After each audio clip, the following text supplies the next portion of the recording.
एक साल गांव में भयंकर सूखा पड़ा। बिना बारिश के खेत खलिहान सूखने लगे। गरीब किसानों के पास सिंचाई की कोई व्यवस्था न थी। वे सिंचाई के लिए बारिश पर ही निर्भर थे। इसलिए उनकी सारी फसल बर्बाद हो गई। रामू के साथ भी यही हुआ। अपने छोटे से खेत में वह किसी तरह अपने परिवार का पालन पोषण कर रहा था।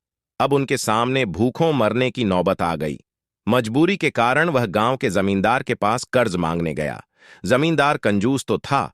उसने सोचा कि यदि उसने रामू को पैसे दिए तो यह लौटा तो पाएगा नहीं, इसलिए इसे अपने खेत में काम पर लगा लेता हूं। मेहनती तो ये है ही, और मजबूर भी। कम पैसों में दुगुनी मेहनत करवाऊंगा। उसने रामू से कहा, देख रामू, मैं तुझे कर्ज तो दे नहीं सकता, लेकिन तेरी इतनी मदद कर सकता हूं कि तुझे अपने खेत में काम पर रख लूं। तुझे महीने के 1,000 रुपए दे दिया करूंगा। पर मालिक, दूसरे किसान तो 2,000। रामू बोला, करना है तो कर, वरना मेरे पास किसानों की कमी नहीं। जमींदार बोला। मजबूर रामू क्या करता, हामी भरकर घर लौट आया। अगले दिन से जमींदार के खेत में काम करने लगा। मेहनती तो वह था ही। वह खूब मेहनत और लगन से काम करता। उसने 4 महीने का काम 2 महीने में ही कर दिया। यह देख जमींदार बहुत खुश हुआ, लेकिन इसके मन में मक्कारी जाग उठी। उसने सोचा कि 4 महीने का काम तो इसने 2 ही महीने में कर दिया, क्यों ना इसे निकाल दूं। इससे मेरे 2 महीने के पैसे बच जाएंगे। उसने रामू को बुलाया और उसके 2 महीने के पैसे देकर कहा, रामू, ये ले तेरे पैसे, कल से मत आना, अब मुझे तेरी जरूरत नहीं। ये सुनकर रामू परेशान हो गया। बड़ी मुश्किल से उसका घर चल रहा था। अब अपने परिवार का भरण पोषण कैसे करेगा। वह जमींदार के सामने गिड़गिड़ाने लगा कि उसे काम से न निकाले, लेकिन जमींदार ने उसकी एक न सुनी और उसे काम से निकाल दिया। रामू लेकर घर लौटा। चिंता से रात भर उसे नींद नहीं आई। सुबह उठकर उसने फैसला किया कि वह फिर से जमींदार के पास जाएगा और उससे विनती करेगा कि उसे वापस काम पर रख ले। वह जमींदार के घर के सामने जाकर बैठ गया। सुबह उठकर जाट जमींदार अपने घर से बाहर निकला तो रामू को घर के सामने बैठा हुआ देखा। उसने रामू से पूछा, क्या हुआ रामू, क्यों आया है। रामू जमींदार की पैरों पर गिर पड़ा और गिड़गिड़ाते हुए बोला, मुझ पर दया कीजिए मालिक, मुझे काम पर रख लीजिए, मेरा परिवार भूखा मर जाएगा।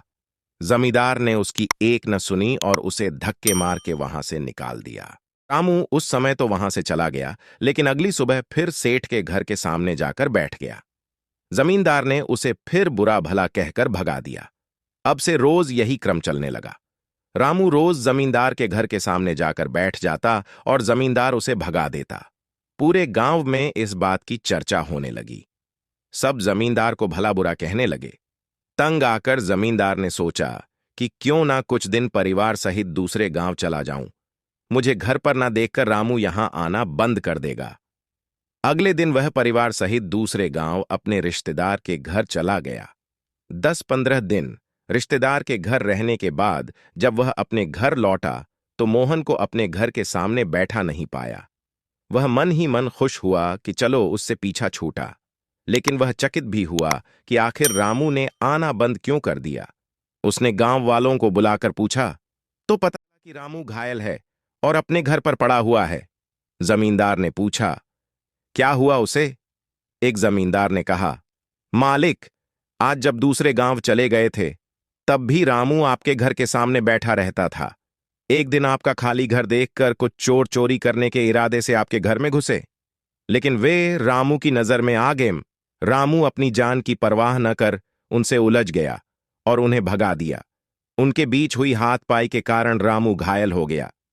ये जानकर जमींदार को खुद पर शर्म आने लगी कि उसने रामू के साथ कितना बुरा किया, लेकिन इसके बाद भी रामू उसके घर चोरी होने से बचाने के लिए चोरों से उलझ गया। वह पछताने लगा। उसने रामू के घर जाने का फैसला किया। वह रामू के घर पहुंचा तो देखा कि रामू बड़ी दयनीय अवस्था में चारपाई पर पड़ा हुआ है। उसके बच्चे भूख से बिलख रहे हैं। ये देख जमींदार का दिल भर आया। उसने रामू से अपने किए की माफी मांगी, उसका इलाज करवाया और ठीक होने के बाद अच्छी पगार के साथ उसे फिर से काम पर रख लिया। कहानी की नीति, मोरल ऑफ द स्टोरी, कभी किसी के साथ बेईमानी नहीं करनी चाहिए। सदा जरूरतमंद